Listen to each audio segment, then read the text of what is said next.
Milkipur Samajwadi party चुनाव जीतने जा रही है। जितने इनके मंत्री जा रहे हैं या जितने बार योगी आदित्यनाथ जाएंगे उतना ही उनके हार का अंतर बढ़ता जाएगा। अयोध्या की मिल्कीपुर सीट पर पूरे देश की नज़रें हैं। मुख्यमंत्री योगी आदित्यनाथ ने कटहरी और मिल्कीपुर की जिम्मेदारी खुद ली है। तमाम भारतीय जनता पार्टी के मंत्री मिल्कीपुर में डेरा जमा चुके हैं और मुख्यमंत्री योगी आदित्यनाथ ने भी एड़ी चोटी का जोर लगा दिया है। हमारे साथ बलिया से सांसद सनातन पांडे जी बात करने के लिए हैं। माहौल क्या है मिल्कीपुर का सर?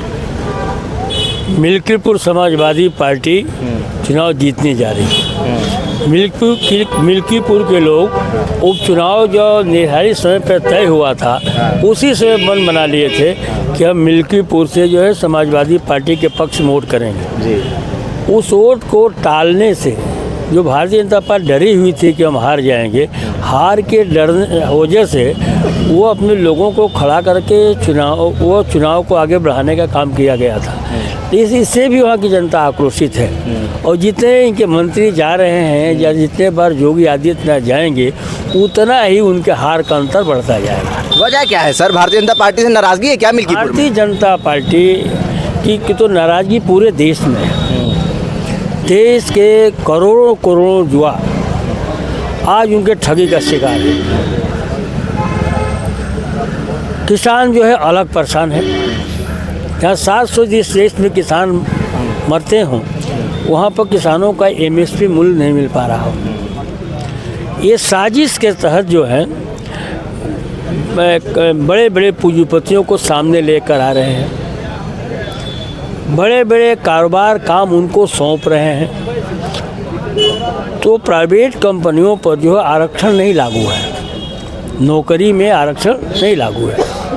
अब हमारे जो लोग हैं जो जिसके हक मिलना चाहिए, दलितों का है, पिछड़ों का है, संख्यों का है, जो भी हक था सर्विस में वो भी अब नहीं मिलने वाला है। आने वाले दिनों में यह जो बहुद्देशीय कंपनियां जो आएंगी वह जो है इन लोगों को कनाय कर देगी। तो धीरे धीरे जो है गरीब, मेहनतकश, पिछड़े, अति दलितों को जो है उससे हटाने की एक रणनीति है केंद्र सरकार की। इससे भी एक आक्रोश व्याप्त है नौजवानों में, किसानों में, बेरोजगारों में।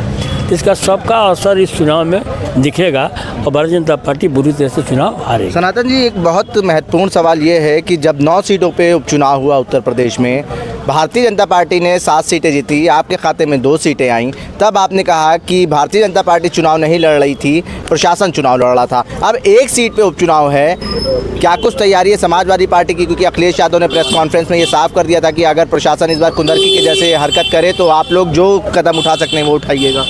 देखिए, एक बर्दाश्त करने की सीमा होती है जी। हम लोग जो है लोकतांत्रिक व्यवस्था में विश्वास करने वाले हम समाजवादी पार्टी के लोग हैं और हमारी पार्टी है।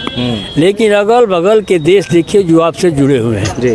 आप लंका के इतिहास को देखिए जो पिछले बार हुआ।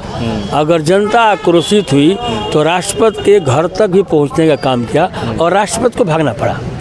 जब जनता आंदोलन में उतरी तो बांग्लादेश से जो है वहाँ के प्रधानमंत्री को भाग करके भारतवर्ष में शेल्टर लेना पड़ा। तो जनता ऊब चुकी है, अब इनके झूठे बहकावे में आने वाली नहीं है। और इस बार मजबूती के साथ जो है वहाँ के लोग समाजवादी पार्टी के पक्ष में काम करेंगे, वोट करेंगे। जहाँ तक प्रशासन का सवाल है और सरकार का सवाल है, सरकार जिसका होता है उसका प्रशासन है। वो अधिकारियों को अगर अपने कर्मचारियों को इस तरह से उपयोग कर रहे हैं जिस तरह से चुनावों में किए हैं, ये स्वस्थ भारत के लिए, स्वतंत्र लोकतंत्र के लिए इससे बड़ा खतरे की घंटी कोई हो नहीं सकती है।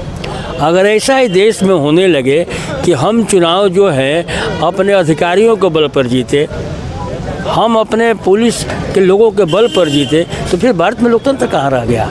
हम तो लोकतंत्र की बात करते हैं, लेकिन लोकतंत्र में विश्वास करने वाले ऊब जाएंगे जिस दिन, जो धीरे धीरे समय आ रहा है। तो वो भी जो फर्जी मतदान जिन लोगों से करा रहे हैं वो भी हम लोगों के ही परिवार के लोग हैं। उनके समझ में आ जाएगी कि यह जिम्मेदारी मेरी नहीं है, ये जिम्मेदारी चुनाव आयोग की है, हमारा इस्तेमाल किया जा रहा है, तो वो भी अंदर जाएंगे तो समाजवादी पार्टी का बटन दबाने का काम करेंगे। बहुत शुक्रिया। सनातन पांडे जी हमारे साथ बात करने के लिए मौजूद थे। उन्होंने ये साफ कर दिया कि जिस तरीके से भारतीय जनता पार्टी वहाँ पे लगातार दौरे कर रही है और मुख्यमंत्री योगी आदित्यनाथ वहाँ पे जितनी बार दौरे करेंगे उतने बड़े मार्जिन से हम जीतेंगे। भारत एक सोच के लिए आकिब मिराज खान, लखनऊ।